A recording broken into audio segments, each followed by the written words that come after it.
Hi, kindergarten friends. This is Miss Jenkins. I'm going to read you a story today. It's called A Visitor for Bear. Let's look at the front cover.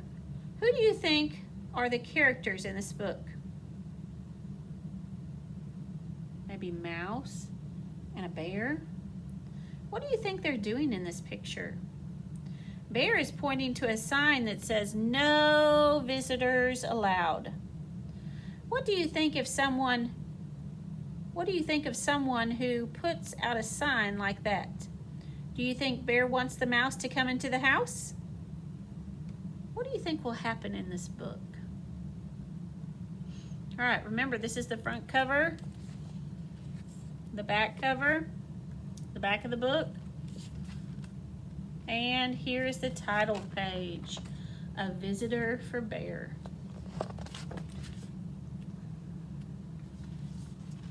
One morning, Bear heard a tap, tap, tapping on his front door.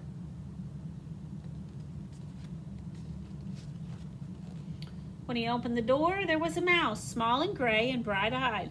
No visitors allowed, Bear said, pointing to the sign. Go away. He closed the door and went back to the business of making his breakfast.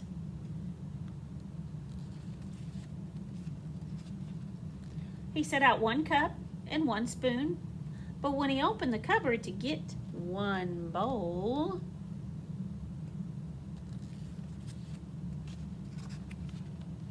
there was the mouse, small and gray and bright-eyed. Do you see the mouse in the cupboard? That's another word for cabinet.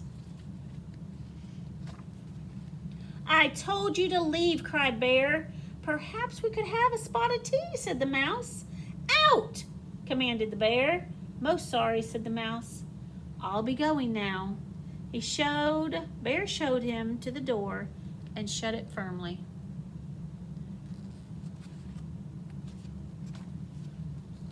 Then he went back to the business of making his breakfast. But when he opened the bread drawer for 1 slice of bread,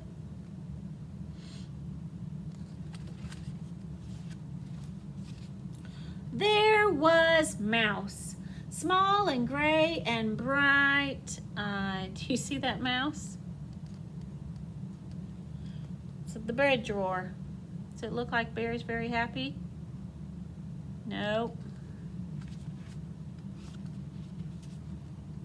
Unbelievable, rumbled Bear. Go away with you. Vamoose.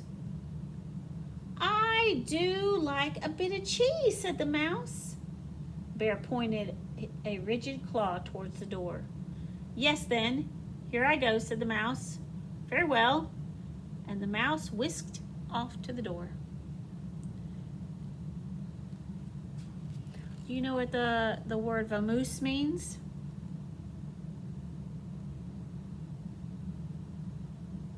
Well, it looks a little angry. He says, away with you, vamoose. It's like go.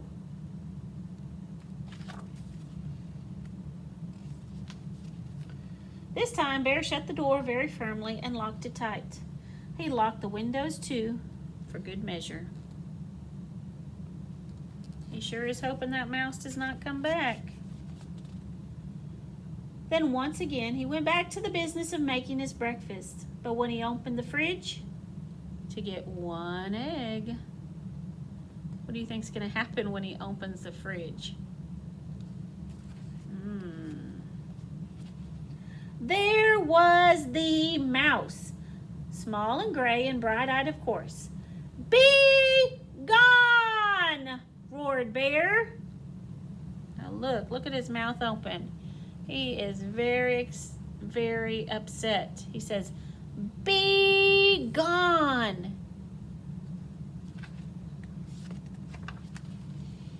A crackling fire, ventured the mouse. This is impossible, intolerable, insufferable, cried Bear, shaking with anger and disbelief. Terribly sorry, murmured the mouse. Now you see me, now you don't. I'm gone. And the mouse looked very sorry indeed, while he waited for Bear to unbolt the door and let him out.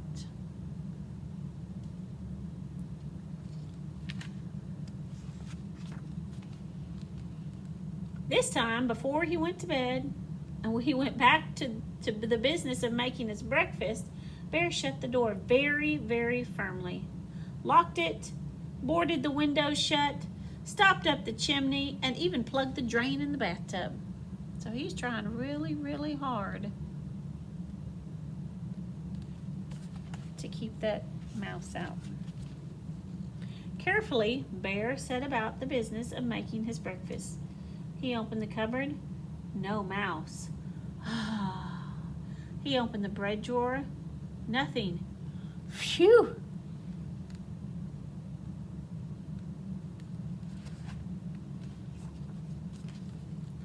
He opened the fridge. Mouse free! Yes, indeed.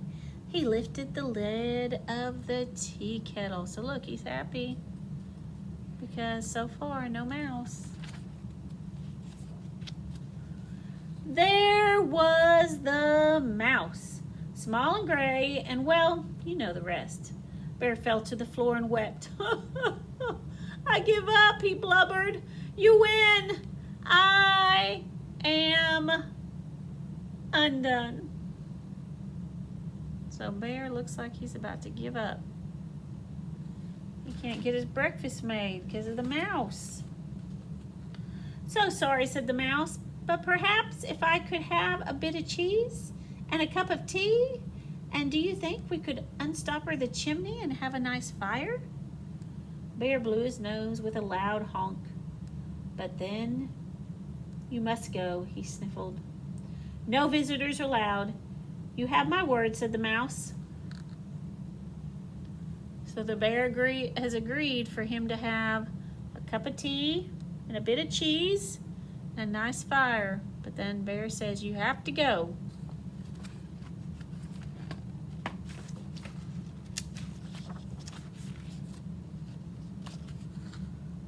Bear unshuttered and unboarded the windows, unlocked the doors, unstopped the chimney, and unplugged the drain.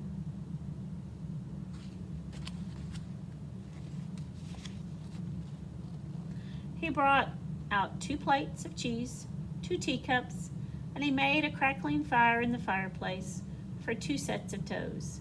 The mouse warmed his feet and nibbled and sipped, and Bear did too.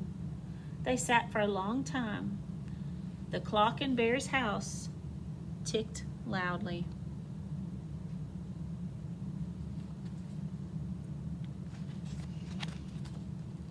Bear cleared his throat. The mouse looked most attentive.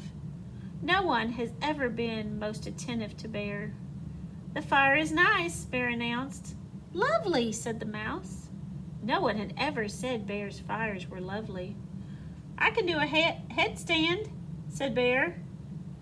Very impressive, exclaimed the mouse.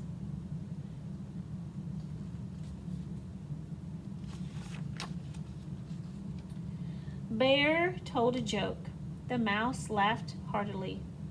No one had ever laughed at Bear's jokes before. Bear began to think of another joke. The mouse set down his cup of tea. Bear quickly lifted the teapot. There's plenty more, he said. Now, how do you think Bear feels about the mouse now? Well, he looks like he's happy, right? Maybe to have somebody in his house now? What has made him change his mind about the mouse? Is the mouse so bad? Nope, I don't think so. Let's see what happens. So sorry, said the mouse, most kind, but I must be on my way. Really? You needeth go? Said Bear. I am off, said the mouse, springing up from his chair. Wait, cried Bear, but the mouse stepped out the door. Toodaloo, said the mouse.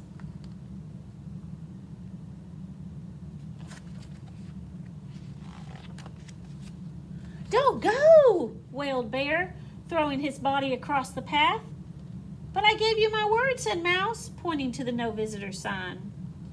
So remember, Mouse told him after he got his tea, his warm fire, and his cheese, he would leave. And now, Bear doesn't want him to leave.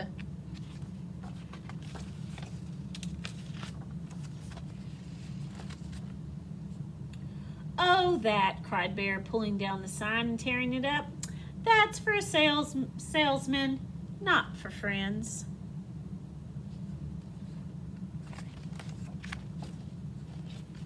"Not for friends?" asked Mouse. Small and gray and bright-eyed, Bear nodded. The mouse's bright eyes glowed brighter.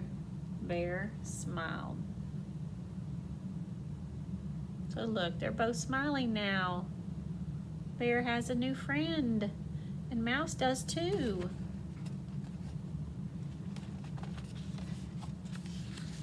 "Do you like 1 lump or 2?" said Bear, most politely. "I like 2, said the Mouse, and Bear agreed. All right, so the bear ended up having a friend. Remember, it was called A Visitor for Bear. The mouse visited, but he ended up being a good friend to Bear. Hope you enjoyed the story. There's going to be activity. Thanks for listening.